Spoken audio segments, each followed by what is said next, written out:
The operating room went silent the moment Dr. Nathaniel Brooks laughed. It wasn't a loud laugh. It was the kind that cuts deeper than shouting, sharp, dismissive, meant to shrink someone in front of others. The fluorescent lights reflected off the polished steel instruments as he glanced at the new nurse's badge and smirked. A bachelor's degree from a small state college. That was all he saw. He didn't see the years of night shifts. He didn't see the medals tucked away in a wooden box under her bed. He didn't see the discipline carved into her posture like stone.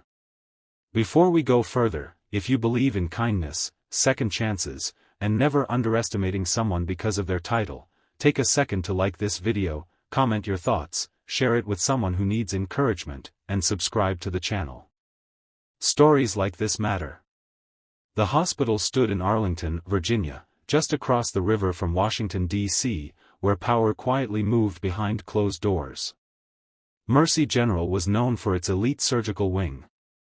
Dr. Brooks was its crown jewel, confident, celebrated, and painfully aware of his own reputation.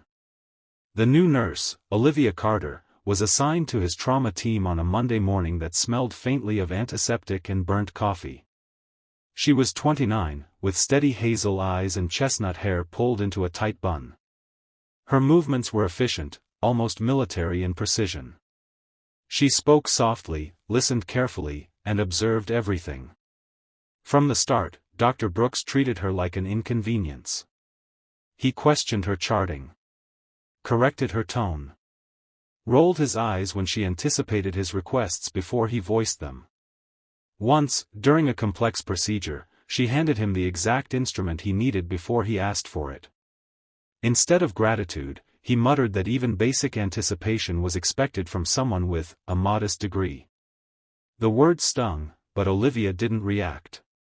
She had learned long ago that silence can be stronger than pride. What no one in that room knew was that Olivia had once stood in a desert thousands of miles away, under a blazing Middle Eastern sun, triaging wounded soldiers while rockets thundered in the distance. She had served 8 years as a combat medic in the United States Air Force. She had stabilized bleeding men with trembling hands while explosions shook the ground beneath her boots. She had been commended for extraordinary calm under fire. But here, in a pristine American hospital, she was just the nurse with the small degree. Weeks passed. Tension grew like invisible static. Some staff noticed Dr. Brooks' dismissiveness. Others stayed quiet. Mercy General valued results, and Dr. Brooks delivered them. Then came the night everything changed. A black SUV convoy pulled into the emergency entrance just after midnight. The air outside hummed with urgency. Security personnel flooded the corridor. Within minutes, whispers raced through the building. A high-ranking defense official had collapsed during a classified meeting in Washington. He had been rushed across the river under armed escort. Dr. Brooks was paged immediately. So was the trauma team. The patient, identified only as Mr. Whitaker, was pale, unresponsive, and deteriorating fast. His heart rhythm was unstable. His blood pressure was crashing. The atmosphere in the operating room tightened like a drum. Dr. Brooks took command with visible confidence. He thrived in high-stakes moments. But within minutes of opening the patient, complications spiraled. There was internal bleeding in a location more complex than imaging had shown. The anatomy was distorted by a prior surgical scar, one not listed in the rushed briefing. The room's tension shifted from controlled urgency to silent fear. Dr. Brooks hesitated. Just for a second. But in surgery, a second can echo like thunder. Olivia saw it immediately, the angle, the bleed, the risk of clamping the wrong vessel. Her mind mapped the anatomy with the clarity of someone who had worked without monitors, without imaging, guided only by training and instinct. She spoke calmly, suggesting an alternative approach, one she had seen used in battlefield thoracic emergencies. Dr. Brooks bristled. This was his operating room. But the bleeding worsened. And then something unexpected happened. A uniformed military officer stepped forward from the observation area. His posture was rigid, his voice controlled but unmistakably firm. He addressed Olivia not as nurse, but by rank. Technical Sergeant Carter. The words hit the room like a dropped scalpel. The officer explained that the Pentagon had specifically requested her presence once they saw the hospital roster. Her name had been flagged. Her combat medical record was classified but distinguished.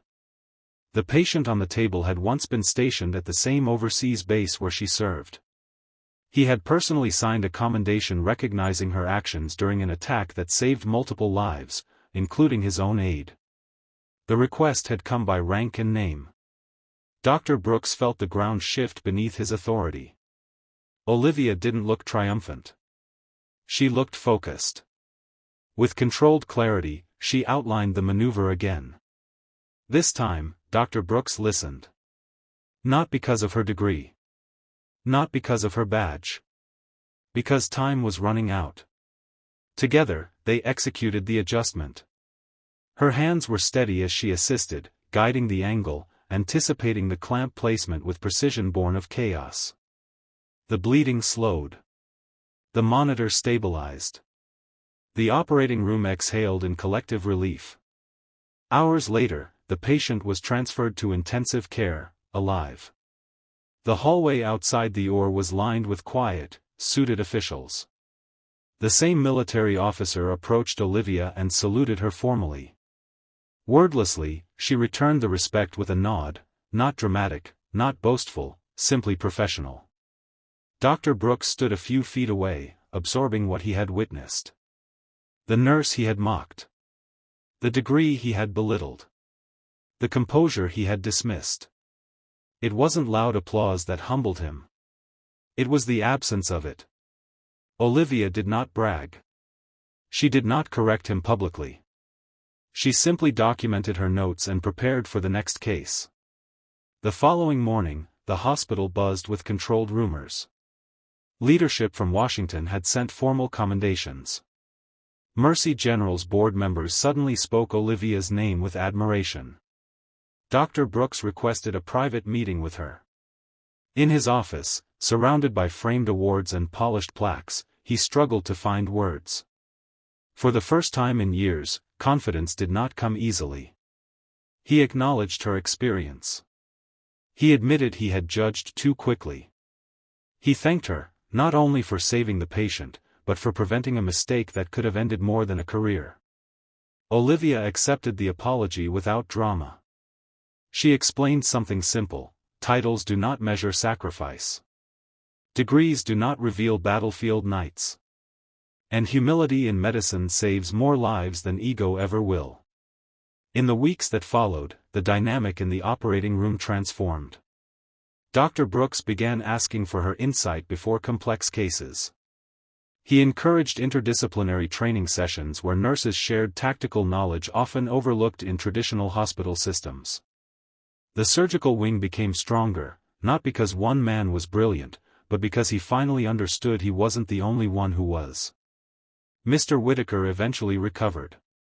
A handwritten letter arrived months later, thanking Olivia for her courage, both overseas and in that operating room. But the greatest change was quieter. Respect replaced ridicule. Understanding replaced assumption. And Mercy General became a place where rank was not worn on a sleeve but demonstrated through character. If this story touched your heart, if it reminded you that greatness often stands quietly in the background, please take a moment to like the video, share it, and subscribe to the channel. And before we end, I have a special request: comment the word respect if you believe no one should ever be judged by appearances or titles alone. Because sometimes, the person you underestimate today is the very one history will call by rank and name tomorrow.